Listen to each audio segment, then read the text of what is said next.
Bismillahirrahmanirrahim. Assalamualaikum warahmatullahi wabarakatuh. Waalaikumsalam warahmatullahi wabarakatuh. Innal hamdalillah nahmaduhu wa nasta'inuhu wa nastaghfiruh wa na'udzu billahi min shururi anfusina wa min sayyiati a'malina. من يهده الله فلا مضل له ومن يضلل فلا هادي له أشهد أن لا إله إلا الله وأشهد أن محمدا عبده ورسوله اللهم صل وسلم وبارك على هذا النبي الكريم محمد بن عبد الله وعلى آله وصحبه أجمعين أما بعد. Yang kami hormati dan muliakan para alim ulama, para tokoh agama, tokoh masyarakat, para pendengar Radio Republik Indonesia Mataram yang disiarkan melalui masjid-masjid, musola-musola, yang disiarkan oleh Al-Mukarramun, para merbot, para tamir. Mudah-mudahan ini menjadi amal jariah kita di sisi Allah Subhanahu wa taala. Singkatnya, hadirin hadirat jamaah pengajian yang dimuliakan Allah Subhanahu wa taala. Alhamdulillah, summa alhamdulillah. Segala puji bagi Allah Subhanahu wa taala yang telah menganugerahkan kepada kita semua berbagai macam kenikmatan. Terlebih lagi di pagi hari yang mulia ini kita masih diberikan kekuatan, kesehatan, keafiatan untuk terus bisa melakukan kebaikan dalam kehidupan kita.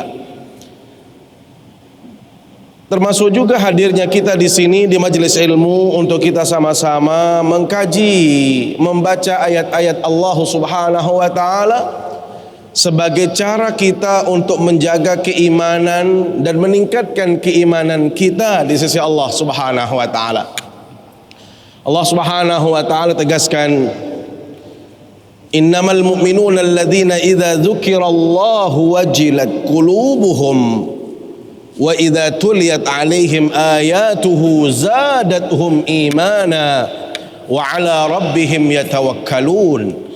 Sesungguhnya orang-orang yang beriman adalah bila mana disebutkan nama-nama Allah Subhanahu wa taala, bila mana disebutkan asma-asma atau nama-nama Allah Subhanahu wa taala, maka dia terkejut hatinya untuk terus ingin mendekat kepada Allah Subhanahu wa taala. Wa idza tuliyat 'alaihim ayatuhu zadatuhum imana, dan bila mana mereka dibacakan ayat-ayat suci Al-Qur'an, maka bertambahlah keimanan itu. Maka inilah cara kita untuk merawat keimanan, menjaga keimanan. Salah satunya adalah kita kaji ayat-ayat Allah, kita kaji tafsirnya. Kemudian mudah-mudahan ini menjadi sarana kita untuk memantapkan keimanan kita di sisi Allah Subhanahu wa taala.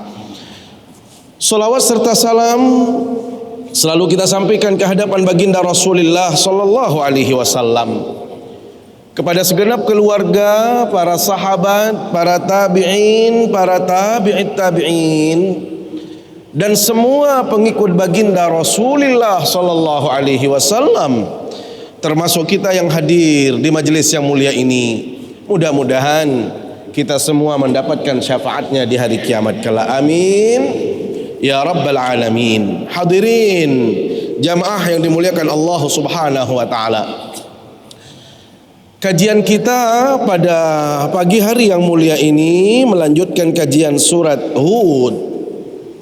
Mohon dibuka surat Hud ayat 80 sampai dengan 83. Sebagaimana biasa, hormat Allah, sebelum kita mengkaji ayat ini, terlebih dahulu saya akan membacakan ayat pertama dari ayat yang akan kita baca atau kaji pada pagi hari ini. Bismillahirrahmanirrahim. Qala law anna li bikum quwwatan aw awi ila ruknin syadid.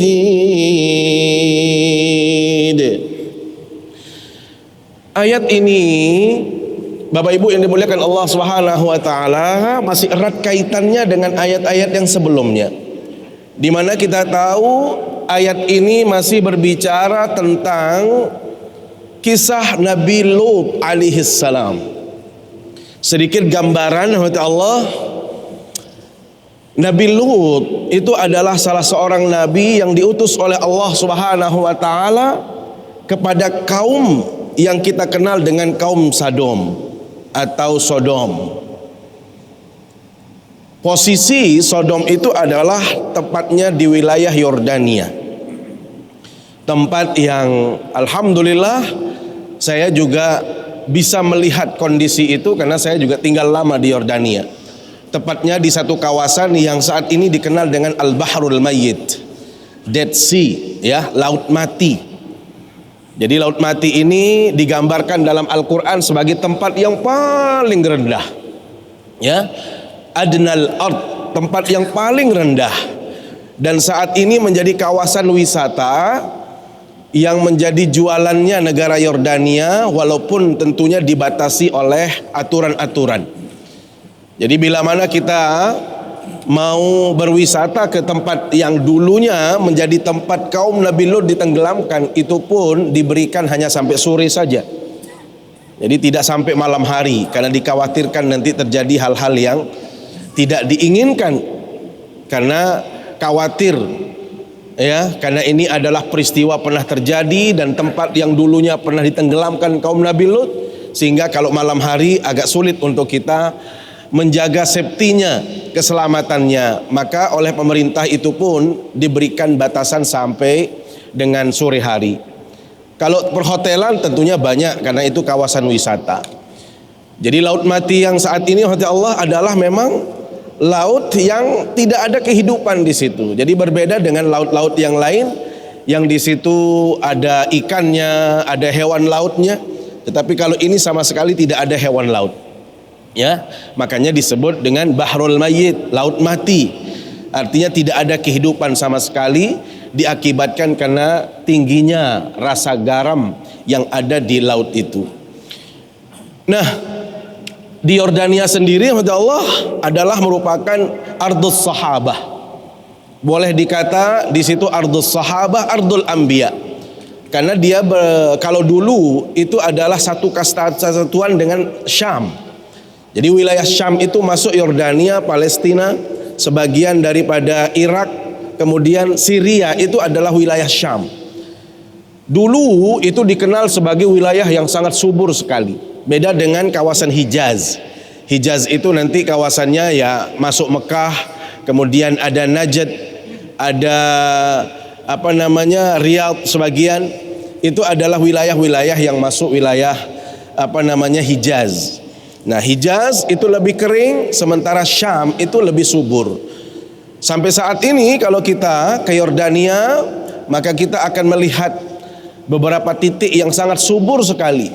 Wilayah-wilayah yang sangat subur sekali. Tanaman-tanamannya, pisang-pisang, bebuahan, itu kalau sudah musim menjadi sangat murah sekali. Cukup dengan di pinggir jalan seperti kita di sini sudah diperjualbelikan hasil bumi, hasil perkebunan dan lain sebagainya. Di Yordania sendiri di situ ada makam sahabat yang saya sebut. Di antaranya adalah sahabat-sahabat yang memimpin langsung perang Mu'tah. Jadi perang Mu'tah itu adalah satu di antara perang besar yang langsung diutus oleh Rasul sallallahu alaihi wasallam. Karena Rasul SAW tidak bisa menyertai peperangan ini, maka beliau pilih orang-orang terbaik di antara sahabatnya. Siapa mereka? Ada di antara mereka misal beliau Ja'far ibn Tayyar, kemudian Zaid ibn Harithah, Abdullah ibn Rawahah. Itu semuanya makamnya sampai detik ini ada di kawasan Mazar Asy-Syarif namanya. Mazar itu adalah salah satu kawasan sekitar 1 atau 2 kilo dari pusat perangnya, yaitu Mu'tah. Nah, Mu'tah itu adalah tempat saya kuliah, namanya Jami'ah Mu'tah, Universitas Mu'tah.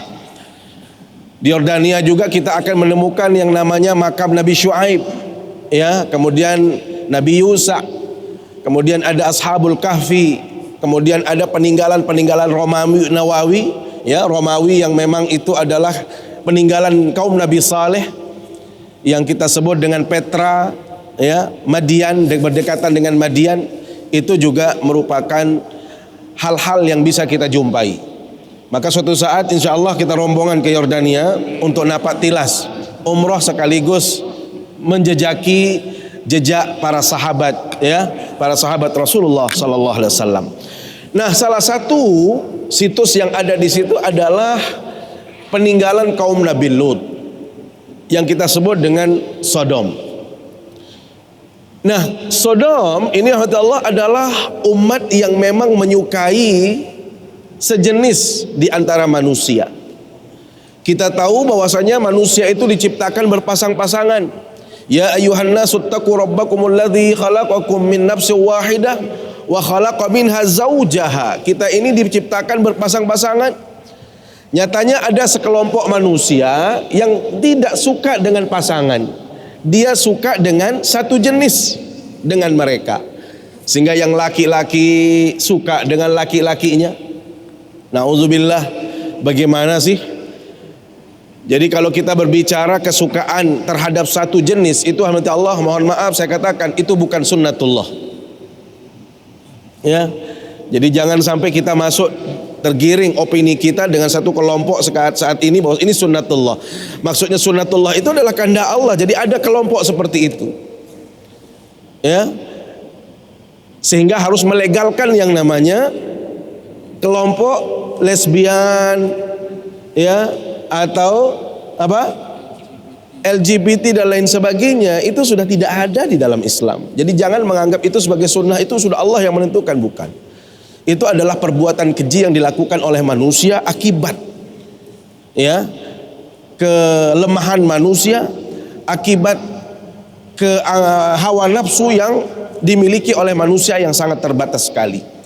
Maka jangan sampai kita ikut kepada pemahaman LGBT itu adalah satu kelompok yang harus dilindungi, tetapi itu adalah satu kelompok yang bertentangan dengan agama. Inilah yang terjadi. Bila mana kelompok ini dibenarkan, maka kita khawatir apa yang ditimpakan oleh Allah, teguran Allah kepada kaum Sodom itu akan hadir di tengah-tengah manusia, karena kita sudah tidak lagi melakukan pembenaran atau kita tidak lagi menyampaikan kebenaran di dalam kehidupan bermasyarakat. Nah, kaitannya dengan ayat ini Allah, karena masifnya perilaku yang menyimpang tadi, ya, homoseksual di mana-mana, lesbi di mana-mana, sampai-sampai di dalam riwayat, di dalam ayat ini berbicara sebelumnya Allah mengutus 3 malaikat. Allah mengutus 3 malaikat. Untuk apa? Untuk menyudahi perilaku-perilaku yang demikian. Bukannya mereka berhenti dari perbuatan lesbi tadi, mata Allah, justru yang terjadi karena malaikat ini adalah laki-laki yang gagah ganteng luar biasa, maka justru yang dikhawatirkan oleh Nabi Lut adalah bila mana kaum Nabi Lut mengetahui kedatangan 3 laki-laki yang gagah-gagah, yang baik-baik ini akan menjadi korban dari apa?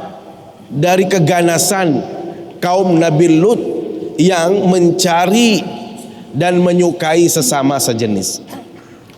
Maka alhamdulillah Allah di ayat ini dibicarakan tentang kondisi Nabi Lut dan juga bagaimana peran istri Nabi Lut alaihi salam. Yang benar-benar dikhawatirkan oleh Nabi Lut itu adalah istrinya. Karena istrinya ini adalah di antara orang yang tidak beriman kepada apa yang dibawa oleh Nabi Lut alaihi salam. Lihat Allah, ternyata seorang istri itu juga belum tentu bisa menjadi teman, menjadi partner, menjadi pasangan yang baik di dalam konteks kita mengajak orang lain. Maka tantangan terberat dari seorang dai itu juga bisa datang dari keluarganya, seperti yang terjadi kepada Nabi Lut alaihi salam. Mari kita bahas Allah ayat ini. Qala law anna li bikum quwwah. Nabi Lut berkata, sekiranya saya memiliki otoritas, sekiranya saya memiliki kekuatan. Kekuatan untuk apa? Untuk menyetop perilaku-perilaku tadi, untuk memberikan warning, ya, untuk memberikan semacam penegasan atas ketidakbolehan tadi. Lihat Nabi Lut alaihissalam, seorang nabi yang Allah, ternyata beliau katakan apa? Sekiranya saya memiliki kekuatan. Jadi kalau untuk melawan kelompok orang-orang Sodom ini menjadi sesuatu yang mustahil. Kenapa? Karena Nabi Lut alaihissalam itu seorang diri, dan beliau juga memang memiliki orang-orang simpatisan, tetapi sulit untuk mengalahkan jumlah kaum Sodom, ya, Sodom yang melakukan tindakan menyimpang tadi. Apa maknanya rahmat Allah? Dalam konteks kita mencegah kemungkaran, memang kita juga tidak bisa sporadis. Kita tidak bisa semena-mena. Ya, kita tidak bisa sewenang-wenang, tidak bisa kita atas nama kebenaran melakukan tindakan semau kita. Ini pelajaran berharga. Ini yang ingin Tiang sampaikan. Tidak boleh atas nama kebenaran saya harus melakukan tindakan-tindakan yang, mohon maaf, bisa mengarah kepada masalah yang besar. Jadi ada ungkapan di dalam ungkapan ulama, jangan menyetop kemungkaran dengan mendatangkan kemungkaran yang baru. Ya, jangan menyelesaikan masalah dengan masalah yang baru. Jadi lihat di dalam hadis Rasul Sallallahu Alaihi Wasallam itu juga dijelaskan bagaimana cara kita di dalam melihat kemungkaran. Ingat hadis Rasul sallallahu alaihi wasallam, man ra'a minkum munkaran falyughayyirhu biyadihi. Barang siapa di antara kita yang melihat kemungkaran, melihat dosa di depan mata, maka hendaklah kita merubah maksiat itu dengan tangannya. Ingat, tangan itu bukan berarti tangan sesungguhnya seperti ini, tetapi yang disebut dengan tangan di sini adalah otoritas. Yang disebut dengan tangan di sini adalah kekuasaan. Inilah yang disebut oleh Nabi Lut alaihissalam. Ya Allah, sekiranya saya memiliki kuasa, kalau saya punya kekuasaan, maka saya gunakan kekuasaan itu. Tetapi sayang, saya seorang diri. Maka beliau tidak bisa bertindak, beliau tidak bisa melawan, beliau tidak bisa mengeksekusi. Kenapa? Seorang diri. Apalah kekuatan seorang diri, rahmat Allah. Ini menunjukkan kebenaran yang kita lakukan, kebenaran yang kita sampaikan, itu juga tidak bisa disampaikan dengan cara semau kita. Maka disinilah pentingnya kita membangun kekuatan, rahmatullah. Jamaah itu penting. Membangun otoritas, membangun kekuasaan itu adalah menjadi syarat kita di dalam mencegah kemungkaran. Makanya selalu Tiang katakan, umat Islam itu jangan anti politik. Kalau dulu Tiang anti politik, sekarang Tiang mengatakan tidak boleh kita anti politik. Tetapi bagaimana? Tentu politik yang baik. Karena kalau kita anti politik, lihat produk-produk yang terjadi itu melalui sebuah perjalanan proses politik. Nah, kalau yang membuat kebijakan-kebijakan tadi orang-orang yang tidak paham, orang-orang yang tidak memiliki kemampuan agama yang baik, maka yang terjadi adalah umat ini yang akan tercerai-berai, umat yang akan bermasalah, umat yang kasihan. Silakan, ya. Jadi saya harus menyampaikan, jangan sampai kita anti terhadap politik, tetapi tentu kita harus berpikir politik yang bisa menguntungkan umat Islam, yang memiliki nilai kemaslahatan kepada umat. Inilah lihat contoh Nabi Lut alaihissalam. Nabi kata beliau, qala lau anna li bikum quwwah, sekiranya saya punya kekuatan, saya sudah melawan mereka. Tapi sayang, saya tidak punya kekuatan. Seorang diri, kebenaran itu tidak ada artinya. Ingat, kebenaran yang tidak diorganisasi dengan baik akan dikalahkan oleh kemungkaran yang diorganisasi dengan baik. Al-haqqu bila nizamin yaglibuhul batil binizam. Bapak Ibu, kebenaran. Islam ini adalah kebenaran, sebuah al-haq, kebenaran. Tetapi kalau kebenaran ini tidak diorganisasi dengan baik, dimanage dengan baik, diatur dengan baik, maka akan dikalahkan oleh kemungkaran yang diatur dengan baik. Apa sih kurangnya yang namanya narkoba itu? Semua orang tahu mudarat narkoba itu. Semua orang benci terhadap narkoba. Tetapi subhanallah, saking hebatnya organisasi yang ada dalam narkoba, sampai dalam penjara pun masih bisa terjadi. Itu namanya rapi organisasinya. Padahal yang diorganisasi itu barang haram. Coba lihat, yang diorganisasi itu barang haram, tapi kok rapi sekali. Kenapa? Karena organisasinya sudah bagus. Nah, kita ini Islam itu sudah rapi. Islam itu kebaikan, tinggal di-manage dengan baik, tinggal diatur dengan rapi. Maka subhanallah, al-Islamu ya'lu wa la yu'la alaih.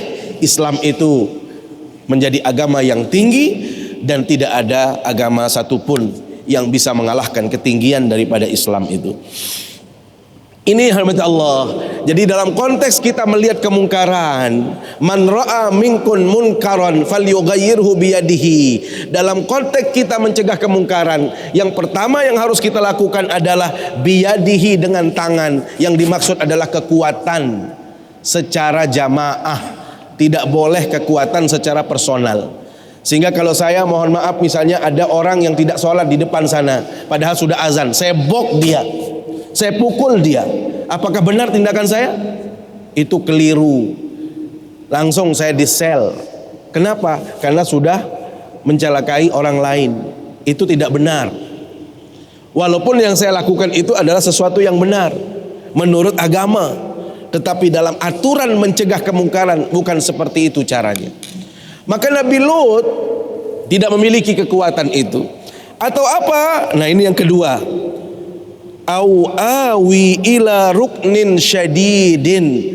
Atau saya memiliki keluarga besar yang bisa melindungi saya. Ada keluarga terhormat, keluarga yang berwibawa, keluarga yang didengar, yang bisa membela saya. Nah, itu saya tidak punya. Inilah pentingnya keluarga, hormat Allah. Jadi kalau orang Arab itu tidak seperti kita. Orang Arab itu memiliki hubungan klan, hubungan kekeluargaan yang kuat sekali. Jadi mau ketemu dimanapun dengan orang Arab, cukup kita melihat di sini, di nama dia, kabilah apa dia.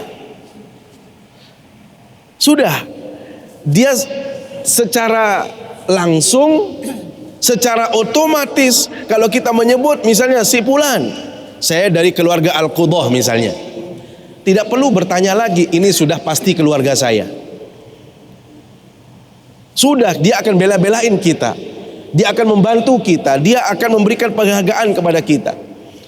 Seringkali tiang misalnya kalau di urusan-urusan emigrasi, ya, kalau imigrasi Bapak Ibu, atau urusan-urusan penting dengan orang Arab, apakah di kampus atau di dinas sosial, ya seperti kita, atau apapun yang terkait dengan hal-hal yang perlu kita selesaikan, saya cukup melihat nama dia. Taruhlah namanya dia Abdullah Al-Majali. Assalamualaikum, Masya Allah Majali. Iya, kenapa? Siapa yang gak senang kalau keluarganya disebut? Bapak Ibu jangan jauh-jauh. Tiang bila mana nyebrang ke Sumbawa, ya, nah ini sebenarnya rahasia. Ya kalau kita nyebrang itu keramainya Masya Allah, ngantri Masya Allah luar biasa. Atau mungkin dipersulit karena ya jam-jam tinggi, ya waktu tinggi seperti hari raya misalnya. Kan di sini ada namanya Mustafa Ahmad atau si Ahmad. Assalamualaikum Pak Mustafa. Kaget dia kan, kok tahu dia ya? Pasti dia senang. Padahal kita nggak tahu dia, nggak kenal, tapi kan ada namanya. Di mana antum tahu? Masya Allah, masa Allah antum orang baik kok, Masya Allah. Siapa yang nggak senang digituin? Pak Ilham, Masya Allah. Di mana? Yang tadinya nggak keluar uang jadi keluar sama saya itu. Kenapa? Karena saya sebut kebaikan dia. Inilah makna daripada pentingnya keluarga. Maka orang Arab itu kuat sekali hubungan kekeluargaan. Makanya kenapa Rasul SAW misalnya ada suku Quraisy, ya, untuk apa? Melindungi beliau. Orang mungkin tidak menghormati orang secara individu, tetapi dia malu dengan keluarga kita. Kan begitu? Maka beliau katakan, coba saya punya keluarga yang kuat, keluarga yang bisa melindungi saya. Nah, beliau nggak punya keluarga. Ya, inilah pentingnya di dalam Islam itu membuat satu klan keluarga. Tapi kita kan tidak ada. Ya, kalau di Indonesia ini tidak ada, kecuali nanti kita buat keluarga Al siapa gitu ya. Kalau orang Arab kan sampai sekarang Al Idrus, itu sudah Al Idrus semua mereka. Ya, yang Bahaswan apa semuanya. Jadi kalau mereka sudah Al Idrus, ya sudah ketemu Al Kaf, ya sudah ketemu Al Kafnya. Nah kalau Pak Haji Ilham apa? Israel. Nggak apa-apa ya, tapi itu diperkuat. Apalagi beliau ini, mohon maaf, nama bapak beliau ini orang yang sangat besar jasa beliau dengan adanya perguruan tinggi Islam. Ya, artinya orang hebat. Nah, maksud kita apa? Bagaimana keluarga yang hebat dulu itu kita jaga dengan anak-anak keturunan kita, sehingga anak-anak kita didik, kakekmu itu orang hebat loh, jangan malu-maluin. Jadi sebagai supporting kita, kakek kita itu menjadi supporting. Yang ke atas itu adalah menjadi penyemangat. Jadi anak-anak kita itu harus dididik. Didik macam-macam kanan. Papuk balok dengan hebat. Nah itu kan dituah. Tidak pernah kita menasehati anak-anak kita seperti itu. Sehingga anak-anak ini, mohon maaf, sudah tidak ada lagi yang dia harus sering disampaikan oleh orang tuanya. Tidak ada lagi orang yang berwibawa, orang yang punya andil dalam kehidupan orang tuanya yang mereka tahu. Yang lebih ironis lagi Bapak Ibu, model kita itu sudah lupa nama bapak kakek kita. Kalau orang Arab dulu, ya sampai sekarang, kalau mau menikah itu mereka harus sebut dulu 5 ke atas dulu. Siapa Papum? Sebut Papum 5 ke atas. Ndek 10. Coba kalau baginda Nabi yang kita 30 itu kita sebut agak bahaya. 5 ke atas. Coba sebut pengantin mama. Sebut Papum. Harus itu. Sanina sebut bapak 5 ke atas. Itu masih ingat bapak Papum? La haula wala quwata illa billah. Ini lihat.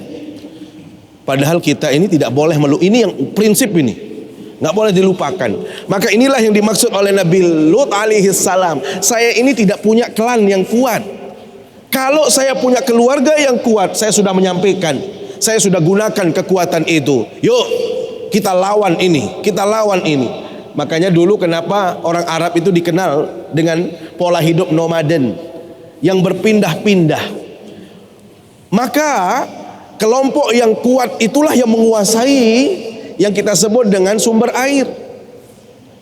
Maka kelompok yang kuat ini akan terus bergabung kelompok-kelompok yang lain. Kenapa? Karena mereka juga ingin masuk ke zona nyaman. Jadilah keluarga ini kuat, keluarga ini kuat.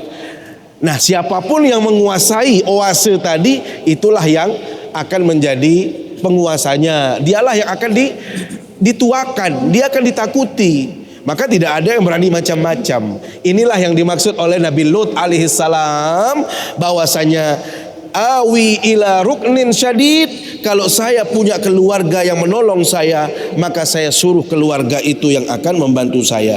Ternyata beliau tidak punya. Hadirin yang dirahmati Allah Subhanahu wa taala. Qalu ya Lut, inna rusulu rabbika lan yasilu ilaika fa asri bi ahlika bi qita'in minal lail.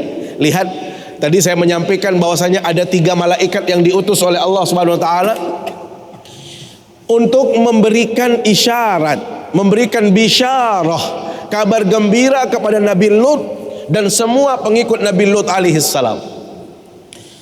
Tetapi justru Nabi Lut menjadi khawatir karena yang datang ini adalah orang-orang yang gagah-gagah.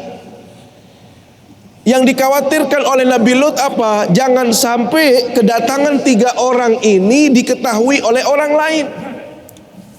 Maka beliau mencoba menutup rapat-rapat rahasia ini? Ternyata yang terjadi adalah siapa? Istrinya Walihah, dalam riwayat disebut Walihah. Inilah orang yang membocorkan kedatangan tamu Nabi Lut alaihi salam, istrinya Nabi Lut. Pertanyaan, apakah ada atau apa hikmahnya? Kenapa istri seorang nabi tidak beriman kepada apa yang diinginkan oleh Nabi, atau dalam hal ini adalah Nabi Lut? Bapak Ibu, kita harus paham, dalam kehidupan manusia tidak ada yang lepas dari ujian. Ya, sebaik siapapun dia, pasti ada ujiannya. Dalam berkeluarga, ujian itu bisa datang dari keluarga itu sendiri, bisa dari suami, bisa dari istri, bisa dari anak, bisa dari luar, itu pasti ada. Maka ini adalah sebuah proses dalam kehidupan manusia, bahwasanya perjalanan Nabi Lut, seorang nabi pun diberikan ujian oleh Allah melalui orang yang paling dekat dengan beliau, yaitu istrinya sendiri. Makanya cerita ini juga digambarkan oleh Allah dalam surat At-Tahrim. Daraballahu mathalan lilladzina kafaru imra'ata Nuhin wa imra'ata Lut. Allah memberikan contoh perumpamaan kepada kita semua, wahai manusia. Contoh apa? Tentang istri Nabi Lut dan Nabi Nuh. Imra'ata Nuhin wa imra'ata Lut. Kanata tahta abdaini min ibadina salihin. Kedua orang istri ini, perempuan ini sama-sama memiliki suami seorang nabi, orang yang saleh, orang yang alim. Ternyata keduanya ini berkhianat. Fakhanatahuma falam yughniya anhuma. Tidak berpengaruh kehadiran kedua nabi ini kepada kehidupan mereka. Hormati Allah, supaya kita lurus pemahaman kita. Bagaimana bentuk pengkhianatan dua istri ini? Dalam konteks ini adalah Nabi Lut, istri Nabi Lut. Ingat, khianatnya ini bukan dalam artian perselingkuhan. Bukan mereka melakukan tindakan asusila. Ingat, karena istri Nabi itu tidak ada yang melakukan tindakan-tindakan asusila. Jadi mereka tidak ada yang melakukan yang namanya tadi perselingkuhan, perzinahan, apalagi itu tidak ada. Tetapi yang disebut dengan khianat di sini adalah tadi dalam konteks membocorkan, ya, membocorkan kehadiran tamu. Mereka atau istri Nabi Lut ini berkhianat. Padahal dia harus mensupport suaminya dalam berdakwah, tetapi dia khianat. Justru yang melawan suaminya di dalam berdakwah itu adalah istrinya. Jadi dalam konteks inilah yang disebut dengan khianat, bukan melakukan penyimpangan asusila dan lain sebagainya. Ya, termasuk istri Nabi Lut ini memberitahu kehadiran 3 tamu Nabi Lut yang laki-laki semuanya tadi, itu disampaikan kepada kaum Nabi Lut, sehingga yang terjadi kemudian adalah kaum Nabi Lut yang tidak percaya kepada apa yang disampaikan Nabi Lut itu berdatangan ke rumah Nabi Lut alaihissalam untuk mencari 3 laki-laki yang tadinya dikhawatirkan oleh Nabi Lut. Sekiranya mereka tahu kedatangan ini akan menjadi masalah besar bagi keluarga Nabi Lut. Subhanallah, Allah, apa kata malaikat tadi? Fa asri bi ahlika bi qita'in minal lail. Nabi Lut, Anda itu cukup begitu nanti datang waktu malam, ya, sudah malam hari, pertengahan malam, Anda keluar semua dengan orang-orang yang beriman, termasuk saudara keluarga Anda, suruh dia keluar. Kenapa? Karena yang keluar dari tempat ini itulah orang-orang yang selamat dari azab Allah Subhanahu wa ta'ala. Setelah Anda keluar, wala yaltafit minkum ahada, jangan sampai ada di antara kalian yang menoleh ke belakang lagi. La yaltafit itu artinya jangan melihat kembali ke belakang. Kenapa? Itu syaratnya. Karena siapapun yang melihat ke belakang maka dia akan binasa. Karena dia tidak taat atas perintah Allah Subhanahu wa taala yang disampaikan oleh malaikat, 3 orang malaikat tadi. Maka rahmat Allah, keluarlah orang-orang yang beriman termasuk Nabi Lut dan juga istrinya keluar. Cuma istrinya tadi justru menoleh ke belakang. Maka dia termasuk yang kena azab Allah Subhanahu wa taala, illam ra'atak, kecuali istrimu. Maka ayat ini memberikan penegasan kepada Allah bagaimana pentingnya kita memelihara keluarga, bagaimana kita bisa mendidik keluarga. Ingat, mendidik, menjaga keluarga itu menjadi tanggung jawab kita laki-laki. Laki-laki itu memiliki kewajiban, dan itu tidak akan pernah selesai kewajiban itu kecuali kita sudah menghadap Allah Subhanahu wa taala. Makanya di dalam Al-Qur'an juga disebutkan dalam surat At-Tahrim, ya ayyuhalladzina amanu qu anfusakum wa ahlikum nara. Ya, jaga dirimu dan keluargamu dari api neraka. Karena itu dalam hadis Rasul sallallahu alaihi wasallam disebutkan arbaun min sa'adatil mar'i. Ada 4 perkara yang menjadikan seseorang itu bahagia dalam kehidupan ini. Ada 4 perkara. Apa yang 4 itu kata Allah? Yang pertama, al-mar'atus salihah, az-zaujah as-salihah, pasangan yang salihah. Dalam hal ini istri yang salihah. Apakah penyebutan istri yang salihah tidak berlaku hukumnya kepada suami yang saleh? Tidak. Yang dimaksud dengan istri yang salihah berarti juga maknanya adalah pasangan yang soleh. Suami juga harus soleh. Tapi kenapa dalam Al-Quran maupun hadis selalu yang disebut dalam urusan ini perempuan? Misalnya menikahi perempuan itu, pilihlah nih syarat-syaratnya kata Rasul. Apakah yang boleh memilih hanya laki-laki? Perempuan tidak boleh memilih? Tidak. Laki-laki memilih, perempuan juga memilih. Cuma yang biasa memilih itu siapa? Yang biasa mencari siapa? Laki-laki. Jadi yang biasa mencari, yang biasa midang, yang biasa itu ya laki-laki. Maka laki-laki seolah-olah disebut. Perempuan juga sama. Perempuan juga boleh memilih, ibu-ibu. Pilih dia. Jadi bukan berarti nggak boleh memilih, boleh memilih. Cuma kebiasaan yang mencari pasangan itu adalah laki-laki. Maka hal yang sama disebutkan di sini. 4 yang bisa menjadikan orang itu bahagia dalam hidup ini. Yang disebut yang pertama adalah az-zaujah as-salihah, yang saya artikan pasangan yang saleh. Istri harus salihah, suami harus saleh. Jadi kalau dalam keluarga pasangan ini saleh, insya Allah bahagia hidup kita, senang bahagia. Tapi kalau salah satu di antaranya yang bermasalah, itu sulit kita bahagia. Ya, sulit seseorang menghadirkan kebahagiaan. Makanya terutama perempuan, ya, mohon maaf, terutama sekali perempuan.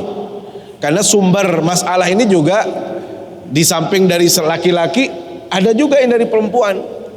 Misalnya kalau contoh dari laki-laki, laki-laki tidak bertanggung jawab, tidak memberikan nafkah lahir batin misalnya, atau menyakiti perempuan dengan tutur katanya. Nah ini kan bisa saja kita melakukan KDRT bukan secara fisik tetapi secara verbal.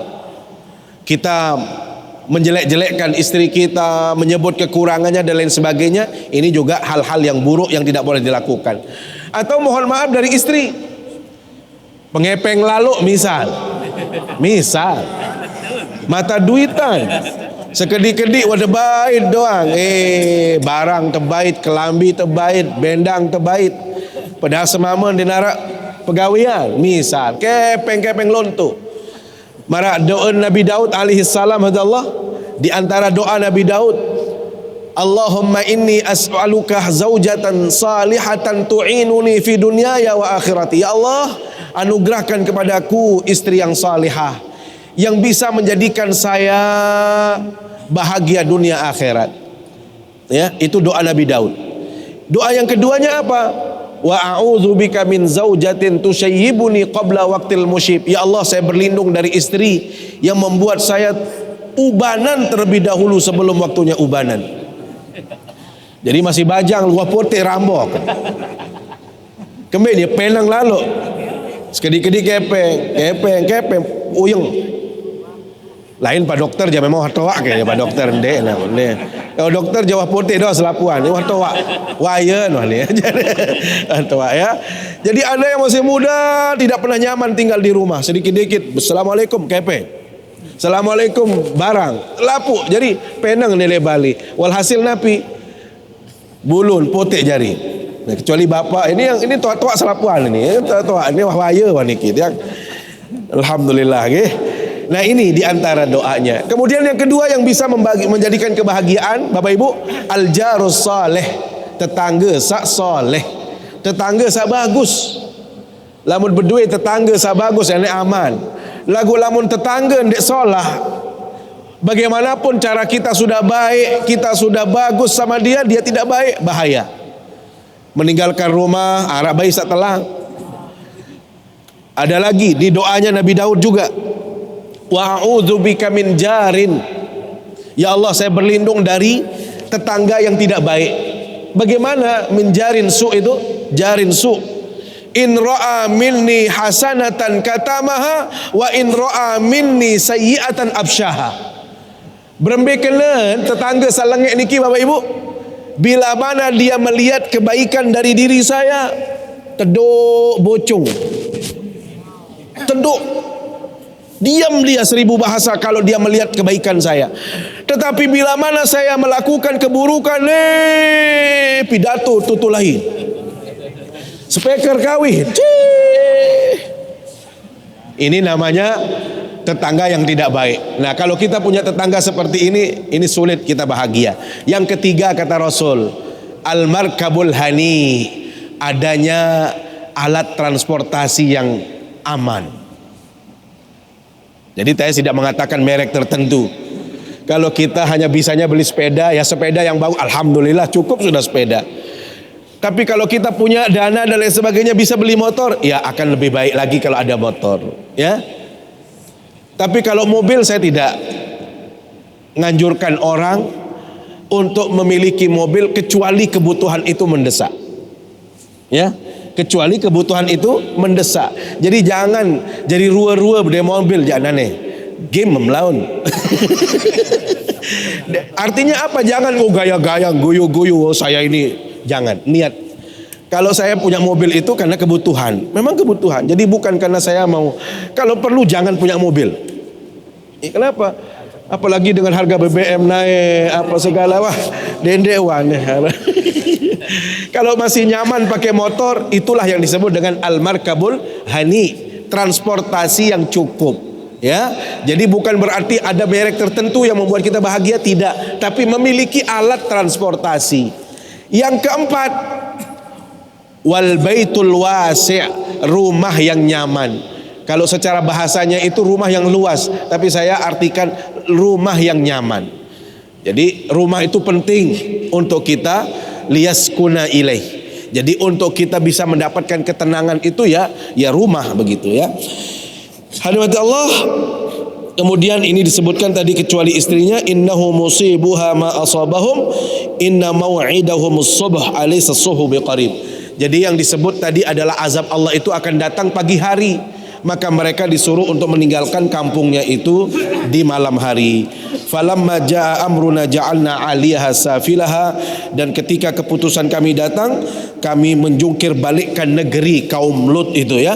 Jadi dibolak-balikkan oleh Allah Subhanahu wa taala. Ini adalah sebagai bentuk azab yang didatangkan oleh Allah kepada orang-orang yang durhaka tadi, dan kami hujani mereka bertubi-tubi dengan batu dari tanah yang terbakar. Mudah-mudahan Allah dengan penjelasan tentang kisah Nabi Lut alaihi salam ini kita semua mengambil ibrah, mengambil pelajaran.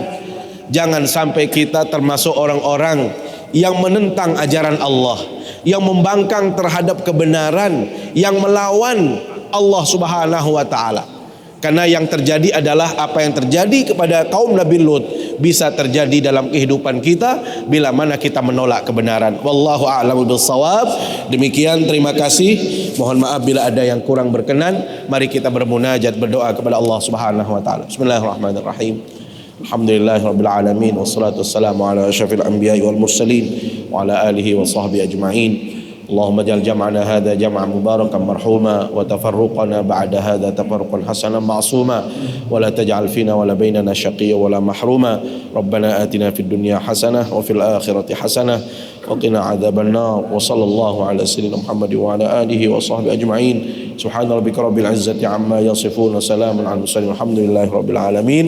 Subhanakallahumma wa bihamdika asyhadu an la ilaha illa anta astaghfiruka wa atubu ilaik. Wassalamualaikum warahmatullahi wabarakatuh. Waalaikumsalam warahmatullahi wabarakatuh.